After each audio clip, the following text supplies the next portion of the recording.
تقدیر کیا ہے؟ اگر سب کچھ پہلے سے ہی لکھا لکھایا ہے تو ہم اپنے اعمال کے ذمہ دار کس طرح ہوئے؟ پھر اعمال کی جزا و سزا کیسی؟ پھر جنت و دوزخ کے کیا معنی؟ وضاحت فرمائے۔ بھئی سچی بات یہ ہے کہ اس سوال نے ایک عرصے تک مجھے بھی ستائے رکھا،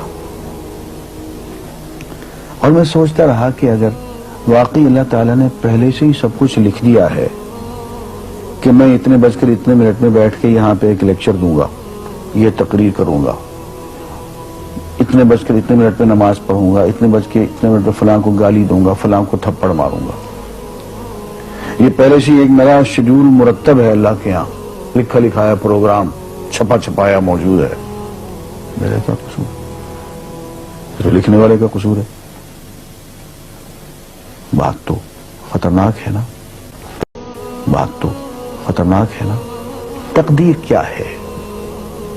عربی میں اس کے لیے ایک لفظ لکھا جاتا ہے دینی کتابوں میں، علم اللہ السابق،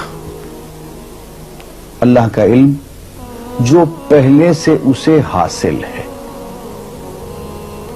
اللہ کو معلوم ہے کہ آج میں اتنے بج کر اتنے منٹ پہ اپنی مرضی سے، اپنے ارادے سے، اپنی آزادی فکر اور آزادی عمل پہ، عمل سے کام لیتے ہوئے یہ کام کروں گا۔ اب بھائی کام تو میں اپنی مرضی سے کر رہا ہوں، اپنی آزادی سے، اپنے ارادے سے کر رہا ہوں، لیکن اتنی سی بات تو مانو کہ اللہ تعالیٰ علام الغیوب ہے، علیم بذات الصدور ہے۔ مجھے اپنے بارے میں پتہ نہیں ہے کہ کل 10:10 پہ میں کیا کروں گا، اس کو پتہ ہے۔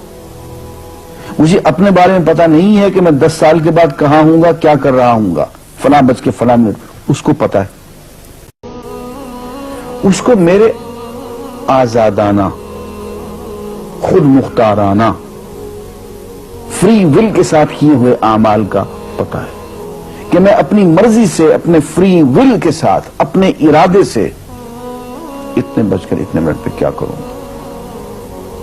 یہ اس نے اپنے ہاں لکھ رکھا ہے، اس لیے کہ اس کو پوری کائنات کا نظام چلانا ہے۔ اس کا علم جو ہے وہ صحیح ہے، لیکن اس کا علم میرے ارادے سے نہیں ٹکراتا ہے۔ یہ بات میں ایک مثال سے سمجھاؤں گا۔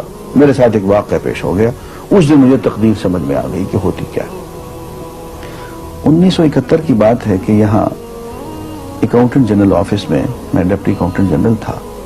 اس زمانے میں ایک مشہور نجومی تھا شیخ صادق، یہاں قلعہ گزر سنگھ میں رہتا تھا۔ وہ پتہ نہیں بیچارہ زندہ ہے یا فوت ہو گیا۔ انہوں نے دروازہ کھولا، میرے کمرے میں آ گیا۔ کہاں صاحب ہم آپ کی خدمت کرنا چاہتے ہیں، ہم آپ کو مستقبل کے بارے میں کچھ بتانا چاہتے ہیں۔ میں نے کہا بھائی میرے پاس فضول باتوں کے لیے وقت نہیں ہے، میں علم نجوم وغیرہ کو اس قسم کے یہ فضول باتوں کو میں نہیں مانتا ہوں، مشغول آدمی ہوں، ان چکروں میں مجھے مت ڈالو۔ اس نے کہا سر مجھے صرف 1 منٹ تو آپ دے دیں۔ میں نے کہا ہاں 1 منٹ دیتا ہوں۔ اس نے ایک بہت بڑا کاغذ میرے سامنے لکھا جس پہ 40 خانے بنے ہوئے تھے، 40 چیزوں کے نام لکھے ہوئے تھے، مختلف چیزوں کے نام، کتاب، قلم، اینک، کاپی، دوات، پینسل، میز، بادل، برکھا، مسجد، مندر، ایسی ایٹ رینڈم چیزوں کے نام، 40 چیزوں کے نام لکھے ہوئے تھے۔ وہ کہنے لگے صاحب آپ ان میں سے کسی ایک چیز پہ انگلی رکھ دیں یا اس کا نام آپ اس کاغذ پہ لکھ دیں۔ اور مجھے یہ کہتے کہتے اس نے ایک پیس آف پیپر میری میز سے اٹھایا اور اس پہ کچھ لکھا اور اس کو یوں الٹا کے رکھ دیا۔ میں نے کہا تم نے یہ کیا کیا؟ کہنے لگے جی میں نے وہ چیز لکھ دی ہے، وہ نام جو ابھی آپ لکھیں گے۔ تو اب میں پریشان ہو گیا۔ تماشا کی بات ہے نا کہ جو چیز میں سوچ سوچ کے اپنے ارادے سے، اپنی مرضی سے ابھی لکھوں گا، اس نے پہلے سے لکھ کے وہاں رکھ چھوڑ دیے میرے سامنے۔ اب میں سوچ میں پڑ گیا کہ یار وہ چیز لکھوں جو اس نے نہ لکھی ہو، کبھی میں اس کا ارادہ کروں، کبھی اس کا ارادہ کروں، اب تنگ آ کے آخر میں نے کسی ایک چیز کو لکھ دیا، کہ میری یہ ہے۔ اس نے جب وہ الٹایا تو وہ وہی چیز نکلی۔